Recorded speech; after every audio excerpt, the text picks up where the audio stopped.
It all comes down to the return on investment. It all comes down to, what are the outcomes after an Australian education? And I firmly believe whether you study, online, in campus, at a branch campus, foreign campus,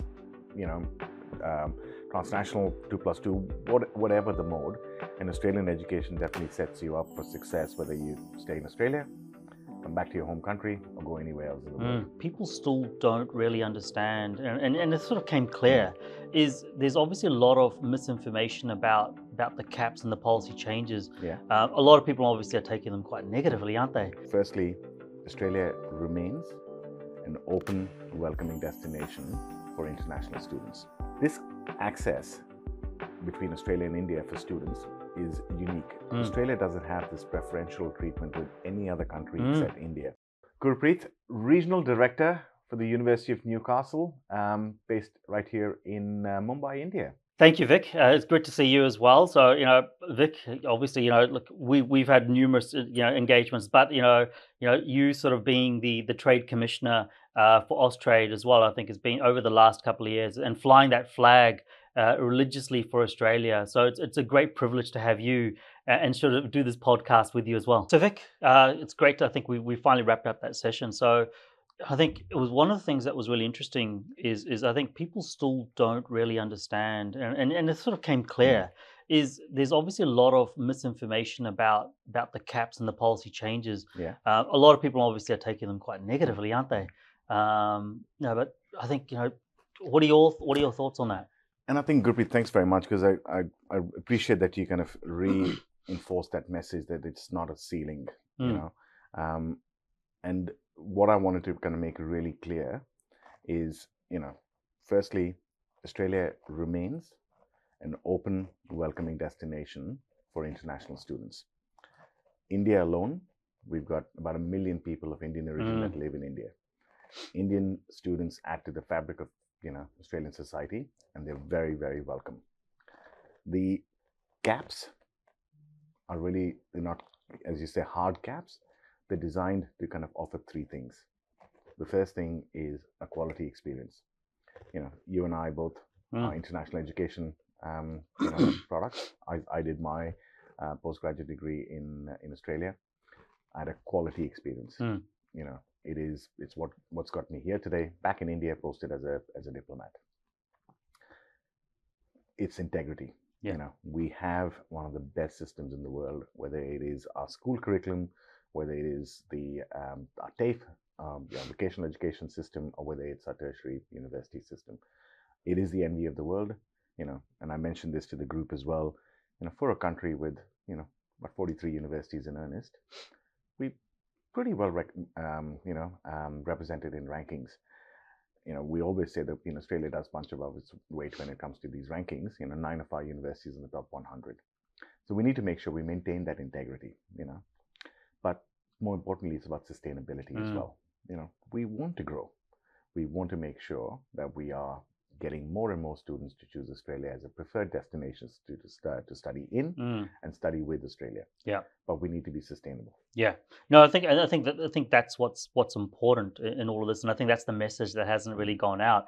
I think in the media we've seen snippets sort of go out and it's getting very negative, but I think, as you said, I think if we're able to then, I think, relay that message about integrity. Australia is very much open and welcoming to international students, but I think all of the other countries as well. Like, you see, you hear about the news in terms of the impact in Canada, the impact in the US and in the UK. But I think, as I said, they're all about ensuring that it's all about integrity. If you are a genuine international student, I think, we are open, and you're very much welcome. And I think that's the message that probably needs to percolate more down to the ground level. Agree. And from your perspective as well, if I ask you, it is a competitive business, but India is an abundant market.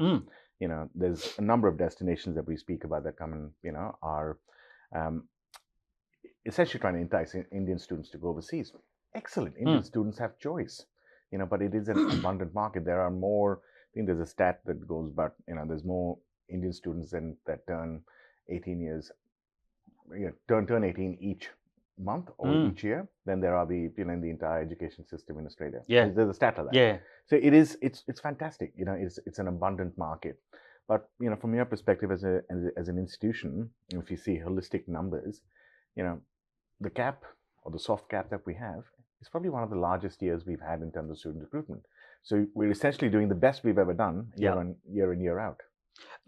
100% right. And I think, and that's from us, from a university perspective, we've actually had the largest Indian cohort actually start this year as well. And I think it's great to see. And I'd say, so clearly the caps, all the questions around the caps hasn't deterred students. I think what it's actually done, it's actually now, from a university perspective, and we prefer it this way, is students are applying earlier, students are more serious, and they're actually accepting their offers a lot earlier as well. So, which makes it a lot easier from a university as well, because students have certainty, universities have certainty as well. So, I think that we've seen that as a big shift and a big change in just this year alone, and we're starting to see that continuing on, because we're starting to look at recruitment cycles for next year, and we're seeing the same trends follow. So I think that's a very positive step. No, absolutely. And the other thing which I was really pleased to kind of see the audience really engage with is this. It's what we call internally, when I discuss with you, it's the study in Australia and the study with Australia piece. A branch campus is not the only option to study with Australia. Yeah. But however, extremely proud, we're the first ones to have a branch campus in India, and we'll have another 5 before we know it. By this time next year, we'll probably be in the process of launching more campuses as well.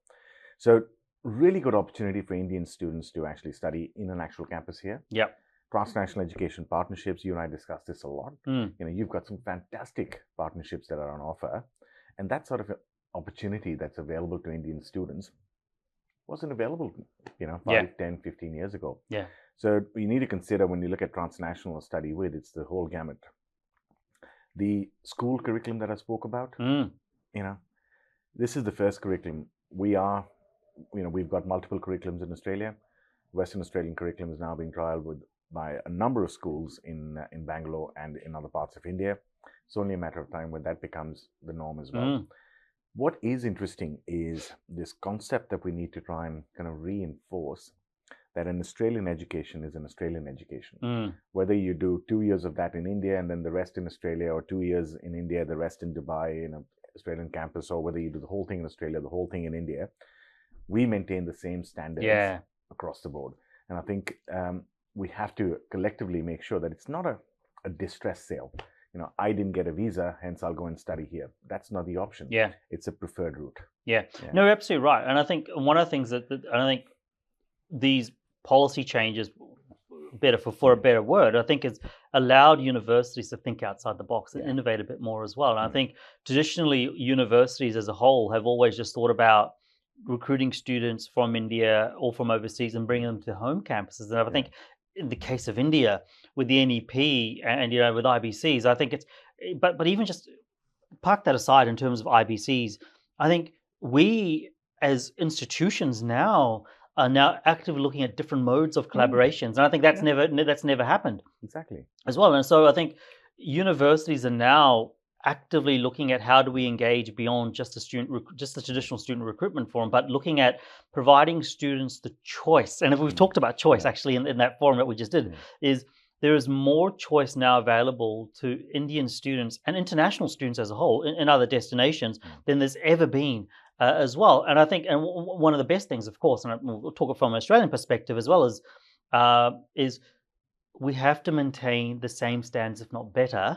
And I think that's a win-win situation for both the university, for governments, the host government, and obviously the home government, but also students. And I think that's, and I think students are the key. Students can actually have, and that's what we're looking at that actively right now. Is how can we be able to provide that same level of education, be it through virtual, be it through physical form, to our students, in India who choose to maybe delay their move to Australia to continue their education.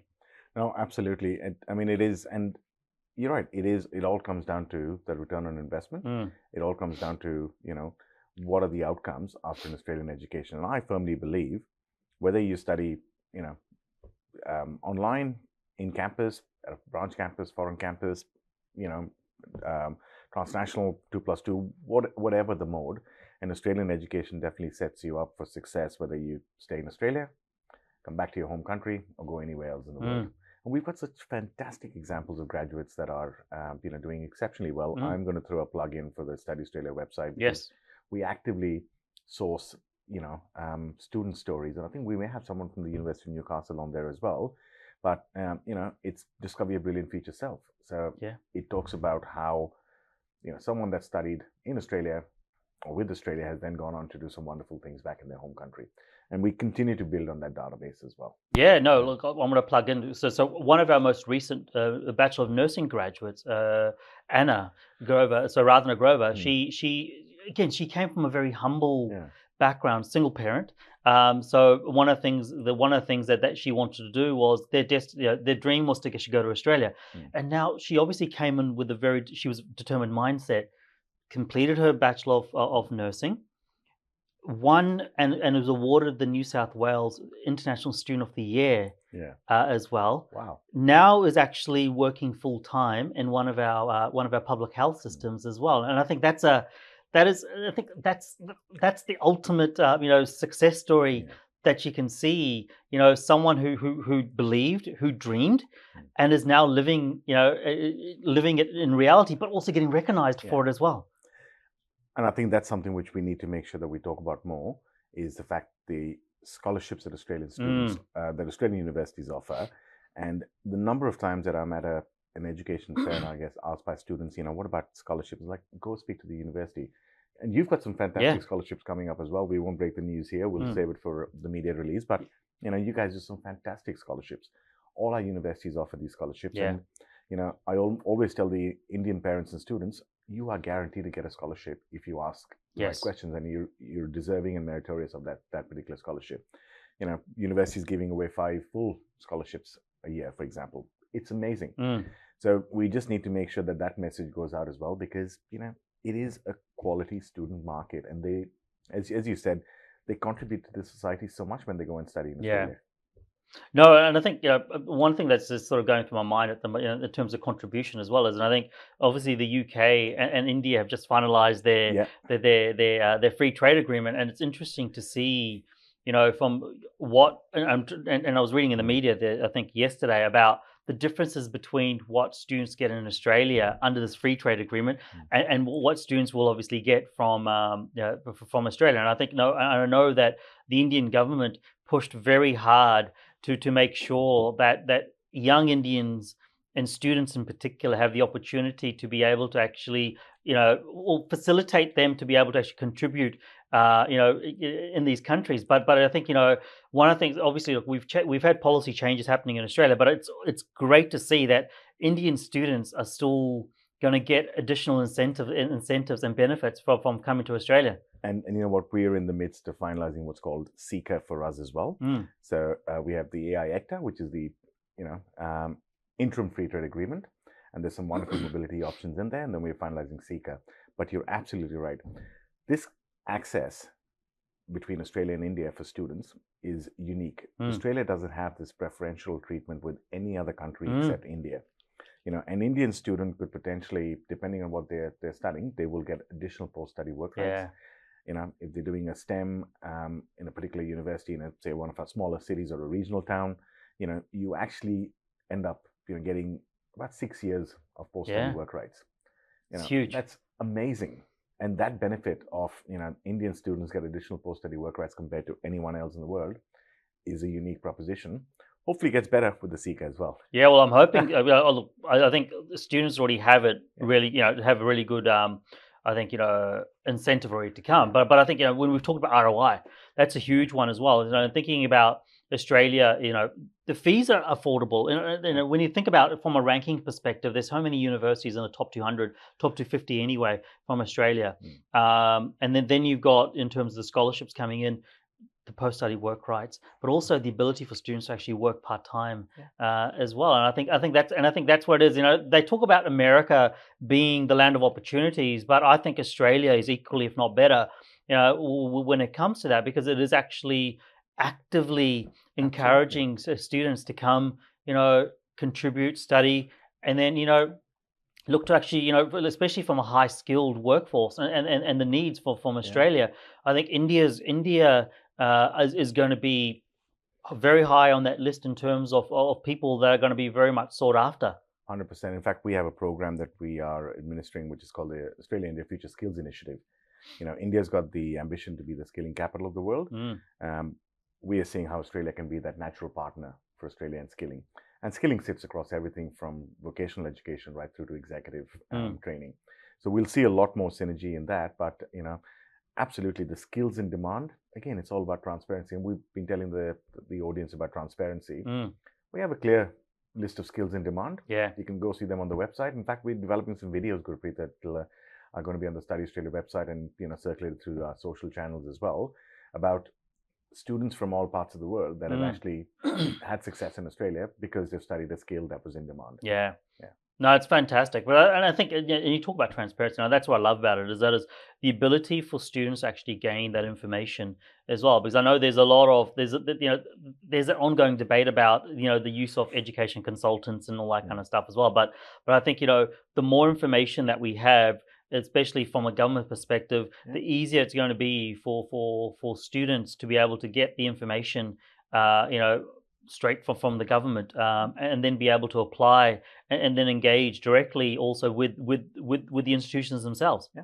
And I think same with the institutions as well. I think, and this is not just because I'm representing the Australian government, but Australian institutions are consistently ranked amongst the highest in their student engagement pre-enrollment. You guys have very clear, websites that kind of talk about entry criteria, that talk about everything. You can connect with, potential alumni. You can, connect with current students.